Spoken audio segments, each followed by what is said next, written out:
Bonjour mes passionnés de vente, j'espère que vous allez bien. Je suis ravi de vous retrouver encore durant les quelques minutes de cette vidéo pour partager avec vous un secret encore. Mais aujourd'hui, je ne vais pas partager des secrets avec vous. Je vais plutôt m'emmener à vous révéler 6 erreurs que vous faites qui empêchent de décoller les ventes. Sinon, à l'opposé, 6 bonnes choses à commencer par cultiver pour vous amener réellement à décoller vos ventes. Je suis Auspicecom, consultant en stratégie de développement commercial. Je suis formateur des équipes de vente et fondateur de la première école pratique de commerciaux du Togo. Encore une fois, ravi. Si c'est votre première fois sur cette chaîne, n'hésitez pas à activer la cloche de notification et surtout à me laisser un pouce bleu comme ceci pour encourager cette vidéo. Et mieux, si vous avez des thématiques qui vous intéresseraient bien, mettez-les au bas de cette vidéo. Juste un rappel. Aujourd'hui, nous allons aborder 6 erreurs. 6 erreurs que les entrepreneurs, les chefs d'entreprise et même certains particuliers font qui les empêchent de vendre. Sinon, à l'opposé, 6 très bonnes choses à faire pour décoller vos ventes. Au rang de ces 6 choses, la toute première est que, en général, les entrepreneurs sont trop fiers de leurs produits et services. Et oui, ça peut paraître un peu bizarre comme problématique, mais oui, les entrepreneurs sont quelquefois trop fiers de leurs produits et services et cela n'est pas de nature à favoriser les ventes. Je vous l'explique. Il est commun de rencontrer des entrepreneurs, sinon que la plupart des entrepreneurs ont beaucoup d'estime pour leur bébé. Leur bébé, c'est leur produit ou leur service, fruit de leurs longues années quelquefois de recherche et développement. Oui, c'est vrai. On sait très bien qu'avant le cycle de vie du produit, qu'avant que le produit ne naisse, il y a eu de longues périodes de recherche et développement. Quelquefois, ça a été beaucoup de nuits, beaucoup de calvaires en matière de recherche de financement, beaucoup d'efforts investis en matière de recherche de collaborateurs et beaucoup d'efforts investis dans la recherche de la justesse. C'est normal qu'après tous ces sacrifices-là consentis, que lorsque votre produit sort, que vous puissiez l'adorer tel un bébé, un nouveau venu dans une famille. Seulement le problème, cet amour-là qui accompagne la naissance de votre produit, cette passion que vous entourez, avec laquelle vous entourez votre produit ou votre service, quelquefois vous amène dans le décor. En réalité, lorsqu'un entrepreneur est trop ou bien excessivement trop amoureux de son produit, passionné de son produit, il risque de faire la mauvaise priorité. Eh bien, nous parlons de priorité et c'est de cela qu'il s'agit. Parce qu'en réalité, lorsque vous avez créé un produit ou un service, votre objectif, c'est d'arriver à le vendre, c'est d'arriver à le proposer, à le suggérer à des prospects, c'est d'arriver à l'amener auprès de vos consommateurs, sinon de vos futurs consommateurs. Donc, cette démarche de recherche d'autres personnes qui sont des facteurs extérieurs à votre produit vous oblige à reconvertir toute la passion engagée derrière votre produit pendant la période de recherche et de développement auprès donc justement de ses clients et de ses prospects. C'est très important parce que les coachs en développement personnel disent que là où est votre attention, c'est là que va votre énergie. Tout naturellement, si après la naissance de votre produit, vous continuez par mettre la tête dessus, c'est normal, vous mettrez la tête dessus pour faire des adaptations et des modifications. Mais ça, c'est une autre chose. Là, ce dont je parle d'une concentration réelle sur vos clients. Parce que lorsque vous êtes vraiment concentré sur vos clients, vous serez à même d'écouter très bien les remarques, les observations, sans vous frustrer justement. Vous prendrez sportivement toutes les observations et les objections qu'ils feront. Et tout ça, parce que vous êtes centré sur eux, vous vous amènerez à développer des solutions pour pouvoir adapter votre produit et service à eux. Imaginez un entrepreneur qui n'est pas focus sur ses clients. La première remarque qu'il recevra sur son produit, que ce soit l'emballage, que ce soit le packaging, que ce soit le processus de service, que ce soit le prix, eh bien, tout de suite, il va être bloqué, il va être fâché, il va être frustré. Alors que je voudrais vous inviter à rentrer dans un processus d'altruisme où vous êtes ouvert vraiment vers le client, vers votre futur consommateur, et cela va vous aider à développer aussi de bonnes stratégies, des stratégies toujours orientées vers la satisfaction de votre client. Et dans de prochaines vidéos, nous parlerons de la fidélisation et vous comprendrez que la fidélisation est le socle même des ventes pérennes et que les ventes ne seront garanties que quand vous aurez fait cela. Et cela passe justement par un focus sur votre client et vos prospects. Deuxième erreur à éviter, chers passionnés de vente, c'est quelque chose d'assez évident. Tout le monde me dira que oui, c'est évident, mais beaucoup de personnes font cette erreur. C'est l'investissement. Comment faites-vous l'investissement sur votre produit ou sur votre service? En général, je venais de parler de la recherche et du développement. Beaucoup d'entrepreneurs passent énormément de temps. Ils investissent énormément d'argent dans le produit. Oui, mais le jour où le produit sort, ils vont vous dire qu'ils n'ont plus d'argent pour investir dans deux pôles essentiels qui vont permettre de décoller les ventes, la communication et le domaine commercial. Ça m'ahurit tellement personnellement en tant que consultant parce que j'accompagne beaucoup de personnes et ce problème il est récurrent. Vous tombez sur des entrepreneurs qui vous disent oui, on a tout investi dans le produit et on n'a plus de disponibilité d'argent pour investir sur le pôle commercial et le développement de communication. Je voudrais dire que c'est une grosse erreur. Et si j'ai un conseil à donner à quelqu'un aujourd'hui, c'est de vous dire déjà de préparer de l'argent de sorte que vous puissiez faire 50 et 50. C'est-à-dire 50% de votre investissement doit être mis dans le développement de votre produit et il va falloir de façon évidente et absolue garder les autres 50% pour faire le développement commercial et le développement de communication. C'est important. Pour finir avec ce point, je vais vous donner un exemple. Imaginez que vous disposez d'un produit. Vous avez mis beaucoup d'argent pour disposer de votre produit. Et que de l'autre côté, vous n'ayez mis aucun sou pour décoller les ventes. Et que finalement, votre produit, il reste. Que vous ne le vendiez pas. Et que vous souffrez de mévente. Et que votre produit pourrisse ou qu'il soit démodé. Imaginez un peu ce que ça peut faire. Le gâchis d'investissement que cela peut faire. De l'autre côté, imaginez que vous avez un très mauvais produit. Par contre, vous avez passé beaucoup de temps à travailler sur vos stratégies de vente. Vous avez travaillé sur la bonne communication. Vous avez travaillé sur les stratégies pour accrocher vos clients. Et que vous arrivez quand même à vendre ce très mauvais produit. Et parce que vous communiquez très bien autour du produit, vos prospects et vos clients l'adorent. Comme on dit, vérité en dessous des Pyrénées, erreur au-delà. Pour dire que ce que vous voudrez que votre produit passe en termes d'image, en termes de reflet, en termes de communication, oui, cela passera. Tout naturellement, il faut que vous puissiez décider, vous engager résolument à vous investir dans la communication et le développement surtout du pôle commercial de votre produit. Troisième erreur, chers entrepreneurs, à éviter de faire. Sinon, troisième bonne chose à faire, on va commencer par l'erreur. Évitez de recruter vos commerciaux vous-même. Oui, sinon, je voudrais simplement vous inviter à partir d'aujourd'hui à confier le recrutement de vos équipes à un professionnel ou à une personne très avisée. Pourquoi je le dis? Il est commun de rencontrer des entrepreneurs qui, parce que c'est eux-mêmes qui ont développé leurs produits ou services, oui, estiment qu'ils en ont déjà vu de toutes les couleurs.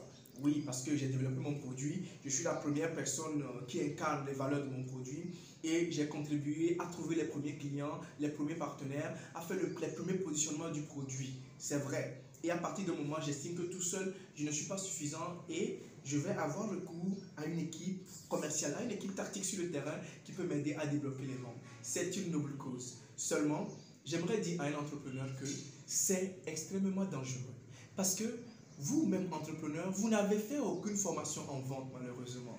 Vous ne maîtrisez pas les mécanismes et les courants de transmission. Cela voudrait dire que si vous vous mettez dans ce chemin-là, vous allez faire chou blanc, vous allez faire des erreurs.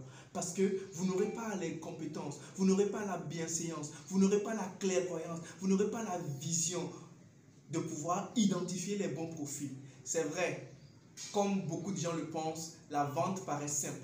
Et oui, et quand vous êtes entrepreneur et que vous êtes sur votre produit, vous avez l'impression que vous vendez déjà, comme pour les littéraires, ce que chaque expert serait pour la littérature mondiale.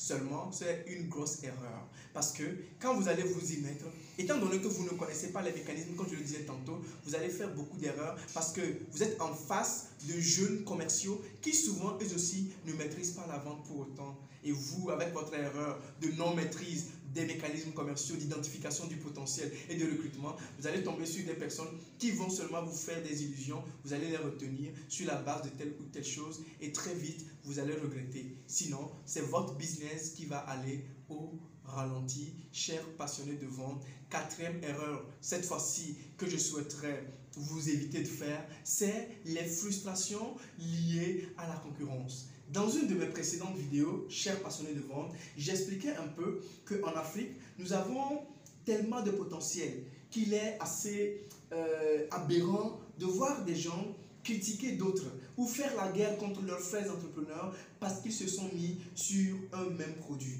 J'avais expliqué aussi entre-temps que lorsque vous êtes sur un secteur, sur un projet et que vous voyez 2, 3, 4, 5, 6 mois après votre lancement, d'autres entrepreneurs venir sur le même marché, écoutez, dites-vous que ce marché, il est porteur. Dites-vous qu'il y a des choses à manger. Dites-vous que vous avez bien vu le marché ou le créneau. Et donc, cela devrait être plutôt de nature à vous conforter dans votre idée et à vous donner le courage d'aller 2 fois plus vite et non de vous décourager. S'il vous plaît. Il est très important de comprendre que le marché africain, il est très grand. Et en Afrique, on est des pays, pour la plupart des pays sous-développés, qu'il y a tellement d'opportunités à développer. Et en Afrique, il n'y a pas d'entreprise trop grande pour faire des monopoles. Donc, nous sommes sur des marchés de pure concurrence et laissez tout le monde s'essayer. En tout cas, pour ma part, je n'ai pas encore vu de trop grande entreprise au point de prendre le titre de monopole. Non, nous sommes tous essayistes, essayons-nous. Et comme je dis, il y a beaucoup de parts de marché à se faire. Cinquième erreur à éviter, chers passionnés de vente. Cinquième erreur, c'est d'arrêter de demander des conseils aux mauvaises personnes. Sinon, lorsque vous avez envie de demander des conseils, s'il vous plaît, adressez-vous aux bonnes personnes. Dans mon métier de consultant en stratégie de développement commercial, j'ai souvent l'habitude de dire, si vous devez demander des conseils aux gens avec lesquels vous partagez les mêmes erreurs, qu'est-ce que vous attendez d'elles? Qu'est-ce que vous attendez d'elles? Si les personnes à qui vous demandez d'habitude vos conseils sont les mêmes personnes avec lesquelles vous partagez les mêmes erreurs.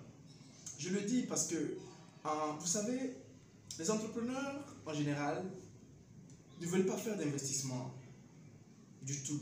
Et au moment de demander des conseils sur les stratégies à adopter, au moment où ils commencent à manquer d'idées pour la vente, au moment où ils recherchent les voies et moyens pour construire une route de leurs produits et services, eh bien, ils se tournent auprès des premières personnes qu'ils trouvent dans leur environnement.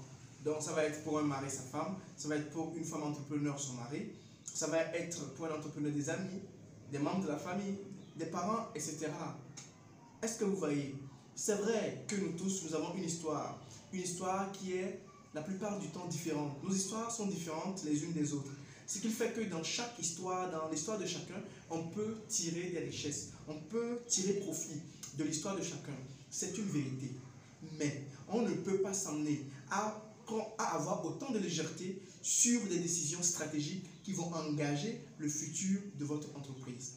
Parce que quand on est un entrepreneur et qu'on a dépensé beaucoup d'argent pour son produit, il est très important de savoir réellement à qui il faut aller demander un conseil. C'est très très important. Et je crois pour ma part qu'il y a beaucoup de personnes bien avisées. Choisissez-les en tenant compte de quelques critères. Quelques critères peuvent être un peu leur expérience dans le domaine du développement de stratégie dans la vente. Pourquoi pas? Ça peut être leur compétence acquise après beaucoup d'années. Oui, pourquoi pas? Ça peut être aussi leur qualité, la qualité de leurs idées. D'accord? Et sixième erreur à éviter, chers passionnés de vente, sixième erreur à éviter, c'est justement de dire à des gens de vous aider à vendre pour des commissions ou de recruter des équipes et de leur dire que vous les rémunérez sur la base de commissions. Oui, on peut se dire que c'est la norme chez tous les amateurs. Permettez-moi de le dire ainsi. C'est la norme chez tous les amateurs. Pourquoi? Parce que comme beaucoup d'entrepreneurs ne dégagent jamais des fonds pour faire de l'investissement dans le développement de leur pôle commercial, ils pensent que le produit étant là, ils pensent que le rêve qu'ils ont sur leur produit, d'autres personnes peuvent s'allier à leur produit et partager ce rêve-là qu'ils ont, communiquer autour de leur produit, autour de ce rêve-là qu'ils ont, communier autour de leur produit, autour de ce rêve qu'ils ont. En général, c'est caduque et vous allez vous tromper. Vous allez vous amener à recruter une dizaine de personnes et vous allez leur confier vos produits à vendre. Et vous allez leur dire de vendre vos produits parce que vous allez leur payer par commission. Déjà que vous-même, vous les avez fait appel parce que vous avez des difficultés pour décoller des ventes. Vous avez eu des difficultés pour pénétrer le marché, pour convaincre vos clients. Vous-même qui êtes l'inventeur de ce produit, qui êtes l'initiateur du projet, vous avez des difficultés à pénétrer le marché. Combien encore sera-t-il? Cela sera beaucoup plus compliqué à des personnes qui n'ont même pas participé au développement de votre produit de pouvoir faire la même chose, chers entrepreneurs. Vous comprenez que la stratégie, elle est peut-être bonne, mais il reste encore à faire quelque chose. Parce que ces personnes-là, vous allez leur faire confiance. Et peut-être que vous allez même vous amener à vous reposer parce que vous avez une équipe de 10 personnes qui vont vendre vos produits pour des commissions. Je vous assure, à la première minute où ils vont trouver d'autres produits avec ne serait-ce qu'une commission plus élevée que la vôtre, ils seront partis sur d'autres challenges. À la minute où ils auront trouvé une petite garantie, une sécurité quelque part financière sur un autre produit, avec un autre entrepreneur, où on leur promettra un minimum, un fixe, ils auront vite fait d'abandonner vos produits et de partir. Et si j'ai un conseil à vous donner, faites toujours l'effort d'engager vos employés, faites toujours l'effort d'engager vos équipes en leur garantissant un minimum. Ça, c'est ce que j'ai envie de dire que c'est la normalité. Et l'exception à la règle, c'est que des gens pensent que des équipes commerciales peuvent travailler sous commission. Oui, ça peut marcher. Vous pouvez trouver des gens parce qu'elles vous aident à vendre une ou deux produits, vous leur donnez des commissions, c'est compréhensible. Mais si vous voulez vous inscrire dans la durée, si vous voulez vous inscrire dans le décollage des ventes sur une durée, accomplir la vision, les objectifs de votre entreprise, je doute fort que vous ne puissiez construire votre business sur ce modèle de vente simple de commission. En général, trouvez des gens que vous pouvez engager, donnez-leur quelque chose, assurez-leur un minimum et je vous assure, ils vous seront redevables parce qu'ils se battront justement pour tenir les objectifs conformément aux engagements qu'ils ont pris avec vous. Chers passionnés de vente, merci d'avoir suivi cette vidéo. Pour récapituler, je vous ai parlé aujourd'hui de 6 erreurs à éviter justement pour permettre à vos ventes de décoller.